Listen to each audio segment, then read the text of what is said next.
আজ অবধি যত সফল মানুষের নাম আপনি শুনেছেন, যত মহান ব্যক্তিত্বের গল্প আপনি শুনেছেন, খোঁজ নিয়ে দেখুন তাদের প্রত্যেকের জীবন ছিল অতি সাধারণ।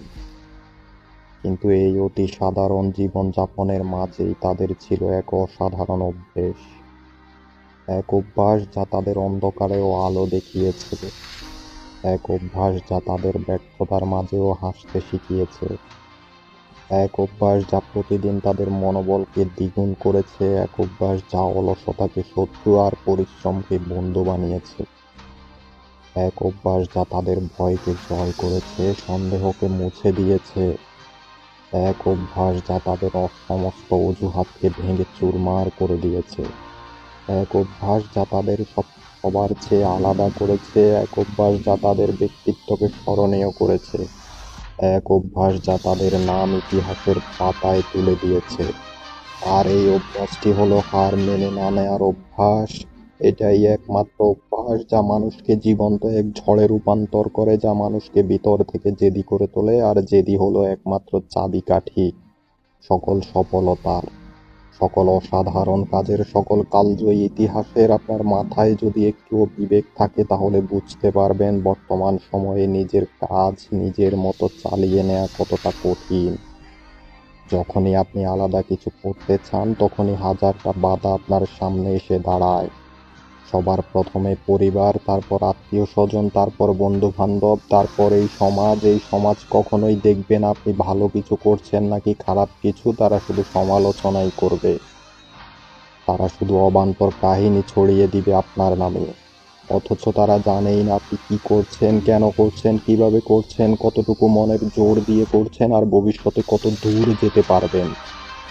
এই যেন এক পিছু টান, পরিবারের পিছু টান, আত্মীয় স্বজনের পিছু টান, বন্ধু বান্ধবের পিছু টান, সমাজের পিছু টান। এই পিছু টানকে জিততে দিলে হবে না, এই পিছু টানকে অনুভব করলে চলবে না। এই পিছু টানকে মুছে ফেলতে হবে, মাথা থেকে ঝেড়ে ফেলতে হবে। তার জন্য চাই অস্ত্র, শক্তিশালী এক অস্ত্র, শক্তিশালী এক মনোভাব। কি কি কি কি সেই অস্ত্র, কি সেই মনোভাব? কান খুলে শুনে রাখুন। এই অস্ত্র, এই মনোভাব, এই আবেগের নাম হচ্ছে জেদ। এই জেদই হলো একমাত্র আবেগ যা আপনাকে নিজের কাজে অটল রাখে, যা আপনাকে হার মানতে দেয় না যতবারই আপনি পড়ে যান, যা আপনাকে চারপাশের মানুষের তিরস্কারকে ভুলিয়ে সামনে এগোতে শেখায়, যা আপনাকে সমস্ত বাধাকে শক্তিতে রূপান্তর করে, যা আপনার মুখে হাসি ফুটায় যখন চোখ বেয়ে অশ্রু নামে, যা আপনাকে একটানা লড়াই করতে শেখায় যখন শরীরে ক্লান্তি আসে, যা আপনাকে জ্বলন্ত এক আগুন জীবন্ত এক ঝড়ে রূপান্তর করে, যা আপনাকে বারবার মনে করিয়ে দেয় জয়ী না হওয়া পর্যন্ত তুমি থেমে যেও না, না তুমি থেমে যেও না, প্লিজ থেমে যেও না। হতে পারে এটাই শেষ চেষ্টা, এরপরেই হয়তো পূরণ হয়ে যাবে তোমার স্বপ্ন, পেয়ে যাবে তুমি যা চেয়েছিলে, যা চেয়েছিলে সবার চোখের আড়ালে, সৃষ্টিকর্তার কাছে। চোখ ভর্তি অশ্রু নিয়ে, বুক ভর্তি আশা নিয়ে সেদিন খুব বেশি দূরে নয়, যেদিন ভোরে ঘুম থেকে উঠে দেখবে চারপাশে ভর্তি হয়ে আছে তোমার স্বপ্নের সব বস্তু দিয়ে, স্বপ্নের সব মানুষ দিয়ে।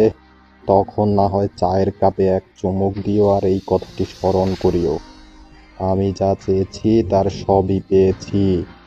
ইস, শুধু জেদ নামক আবেগটা ছিল বলে। চলো পাল্টাই।